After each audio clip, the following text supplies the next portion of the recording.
Vamos a ver unas aplicaciones del capacitor y el inductor, unos problemas sencillos. Para el caso del capacitor vamos a ver una regulación de voltaje, donde el capacitor lo vemos como dispositivo de filtrado o suavizamiento de una fuente de alimentación. En este caso vamos a tener un rectificador de onda completa, donde hay los 4 diodos. Tenemos entonces aquí el filtro suavizante, que es en este caso un capacitor simple. Y la siguiente etapa sería un regulador de voltaje que regula aún más el rizo que produce esta etapa y la carga. Entonces esto lo vamos a dividir en una corriente de salida, la corriente del capacitor, el voltaje y esta corriente I1. Fíjense que esta corriente I1 sería esta misma. Recuerden que en el capacitor de onda completa solo están 2 diodos activos a la vez cuando la señal está conectada al capacitor y lo está cargando. Por ejemplo, en este caso, si lo estuviera cargando, la señal estaría conectada al capacitor y la corriente vendría por acá, seguiría por acá en este sentido. Tiene que seguir en este sentido para que este diodo conduzca. Luego iría por aquí por I1, se divide en IC y 0 y se devuelve por I1. Luego sube por acá y pasa por este otro diodo. Por aquí no puede pasar porque estarían en dirección inversa. Perdón, por aquí. Entonces pasa por acá y se devuelve por acá. La corriente en estos 2 diodos sería 0. Entonces esta sería la corriente IS. Entonces vemos primero que esta corriente I1 sería esta misma corriente IS. La señal aquí la llamamos como 12 voltios coseno de 120 pi.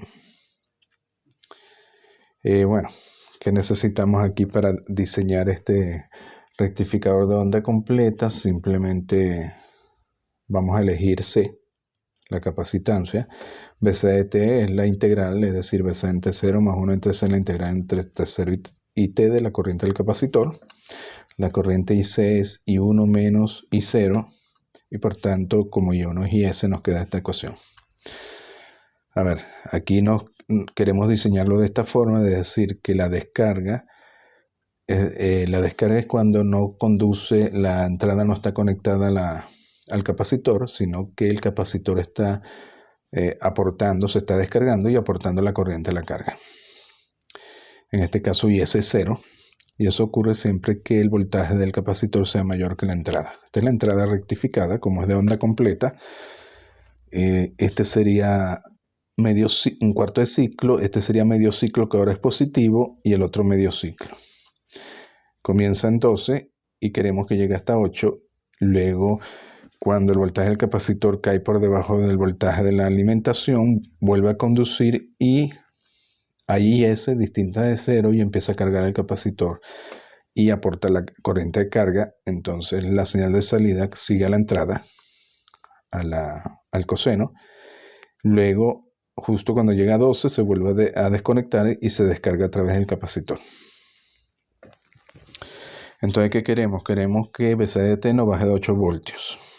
Bueno, BC de T es BC entre 0 más 1 entre C de esto. Queremos que esto sea mayor o igual que 8 voltios.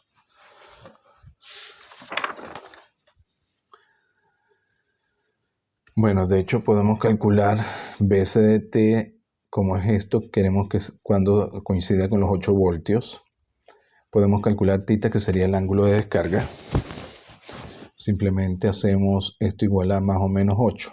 Recuerden que esta es la señal rectificada, pero en la señal de entrada esto sería negativo y esto es positivo, ¿no?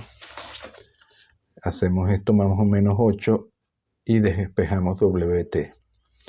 Aquí W sería 120 pi y nos da 48,2 y 131,8. Entonces 48,2 sería aquí cuando esto es 8 voltios y 131 sería aquí cuando vuelve a ser 8 voltios. Positivos rectificados. Queremos ver el periodo de la señal rectificada. Para la onda rectificada, bueno, vemos aquí que WT tiene que ser pi. Porque viene así y se repite a partir de acá. Ahora se repite cada 180 grados porque es de onda completa. Entonces, cuando WT sea 180 o pi. T coincide con el periodo. Porque el periodo ahora es de aquí a aquí. Aquí comenzaría el periodo. Con esto podemos calcular el periodo porque entonces sería pi entre W, que es 120 pi, o 1 entre 120 segundos. Ese es el periodo. Sería el doble del periodo de la señal sin rectificar, de la señal de alimentación. Luego el ciclo de carga y descarga se repite cada 1 entre 120 segundos. Durante la descarga se quiere que BCDT sea mayor a 8 voltios durante todo el ciclo de 1 entre 120 segundos. Por tanto, de 4, queremos que el voltaje del capacitor, que es esta, sea mayor o igual que 8 voltios. Fíjense que aquí hacemos ISDT 0 porque se está descargando. Es decir, cuando se descarga, esto está desconectado y por tanto ISDT es 0. Entonces nos queda simplemente 1 entre C, la integral de menos y 0. Y queremos que eso sea mayor o igual que 8 voltios. Bueno, simplemente hay que suponer la carga. En este caso, por simplicidad, hemos supuesto I0 igual a 1 amperio constante y BC en 0 queremos que comience en 12 voltios, en el pico del coseno. Bueno, entonces de aquí tenemos BC en T0 que es 12 menos BC de T que es 8. Tiene que ser 1 entre C de la integral entre 0 y el periodo, que es 1 entre 120 de 1 de ρ. Bueno, hacemos la integral y directamente podemos calcular C para este diseño. Nos tendría que ser mayor de 2 milifaradios. 2,1 milifaradios. Vamos a ver ahora una aplicación para una inductancia, en un problema práctico. Nos dice cuando se conduce un coche en un carril con giro a la izquierda, uno frecuentemente ve en el corte circular o ve un corte circular o hexagonal en el pavimento. Empotrado en este corte está una bobina de alambre. Cuando un coche pasa por esta bobina, la inductancia de la bobina cambia, porque el coche está hecho de metal. Estos cambios pueden ser usados como un sensor para activar un circuito que pare el tráfico y ponga en verde un semáforo de giro a la izquierda. Sería un sistema más o menos, es un sistema automatizado, donde solo se pone el giro a la izquierda siempre que pasa un coche. Y que el coche quiera ir a la izquierda, estaría por el carril izquierdo con giro a la izquierda. La variación de interés de la relación voltaje-corriente de una inductancia es diferente para las inductancias variantes en el tiempo. Esto ya lo habíamos visto. Ahora BL de T no es L de I de T, sino es de la derivada con respecto a T de L de T y L de T, porque L va a variar con T. El circuito simplificado ilustra esta operación. El inductor está excitado por una fuente de corriente. Cuando un coche con estructura de acero pasa sobre la bobina, la inductancia pasa de L1 a un valor mayor de L2 igual a 3L1, como se ilustra en la gráfica de L contra T. Y T1 depende de la velocidad a la que se está moviendo el coche. Es decir, LT tiene esta forma. Fíjense que cuando T es igual a 0 da L1 y cuando T es igual a T1 va a dar aquí 1 menos 1 medio, 1 medio, 4 medio, da 2, 2 más 1, 3, 3L1. Grafique BL de T para T mayor que 0, suponiendo que IL de T es I0, un valor constante, y el frente del coche comienza a cruzar el primer frente de la bobina en T igual a 0. Explicar cómo esta señal de voltaje puede ser usado para el control de la luz de tráfico. Bueno, tenemos IL de T es constante y es directamente la carga. BL de T es esto.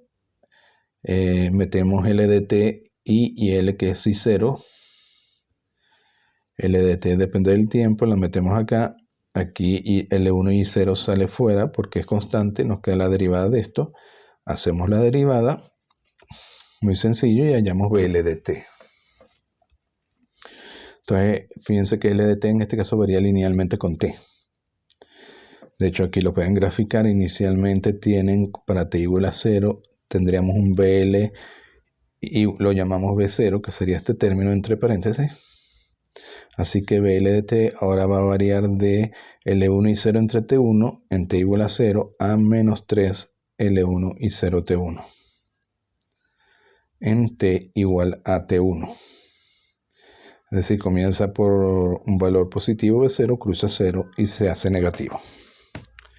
Es decir, BLDT va a tener esta forma. ¿Y cómo podemos diseñarlas, activar la luz de tráfico, el semáforo? Bueno, la señal de tráfico se podría activar a verde justamente cuando BLDT pasa por 0. Es decir, el sistema, la electrónica detecta que pasa por 0 desde un valor positivo y eso le indica de que está pasando un coche y por tanto le da la luz, cambia la luz a verde para un giro a la izquierda o a la derecha. Y la cuestión aquí, bueno, ¿cómo diseñan T1? Fíjense que dice T1 depende de la velocidad a la que el coche se está moviendo. Bueno, aquí T1, fíjense que podemos hallar un T1 mínimo, que sería que el coche va muy lento, T1 casi 0, o T1 tendríamos una velocidad máxima, porque en una vía de ciudad un coche tiene que se debe manejar a la velocidad especificada, que varía, dependiendo si es ciudad, varía entre 30 y 50 kilómetros por hora. Entonces, sabiendo eso, podríamos calcular T1. Se podría usar un promedio o se podría usar el máximo. Y de esa forma se puede diseñar un sistema automático que cambie el semáforo para poder girar a la izquierda o a la derecha. Bueno, esto lo dejamos por aquí.